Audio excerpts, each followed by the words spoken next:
ঢাকা মহানগর উত্তর শাখার সভাপতির দায়িত্ব পাওয়া রিয়াজ মাহমুদ দীর্ঘদিন ছাত্র রাজনীতির সাথে জড়িত। রিয়াজ এর আগে উত্তর ছাত্রলীগের সহসভাপতি ও আদাবর থানা ছাত্রলীগের সভাপতির দায়িত্ব পালন করেছেন। রিয়াজ মাহমুদ 2008 সাল থেকে 12 সাল পর্যন্ত আদাবর ইউনিট ছাত্রলীগ 43 নং ওয়ার্ডের সভাপতি ছিলেন। বর্তমানে সেটি 30 নম্বর ওয়ার্ড।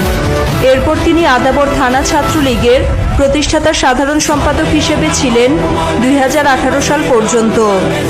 2022 সালের ডিসেম্বরের শুরু পর্যন্ত ছিলেন আদাবর থানা ছাত্রলীগ সভাপতি। এরপর দায়িত্ব পান ঢাকা মহানগর উত্তর ছাত্রলীগের সহসভাপতির।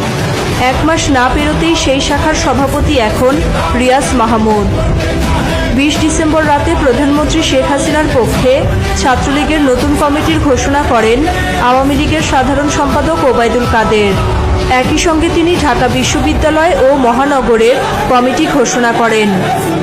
আপনাদের মাঝে বক্তব্য রাখবেন বাংলাদেশ ছাত্রলীগ ঢাকা মহানগর উত্তরের সংগ্রামী সভাপতি মৃত্যুঞ্জয়ী ছাত্রনেতা, ওই বিএনপির অস্ত্রের আঘাতে আক্রান্ত হয়ে যিনি 17 দিন আইসিইউতে থেকে লড়াই করে আবার রাজপথে ফিরে এসেছেন, সেই মৃত্যুঞ্জয়ী ছাত্রনেতা জনাব রিয়াজ মাহমুদ এই পর্যায়ে আপনাদের সামনে বক্তব্য রাখবেন।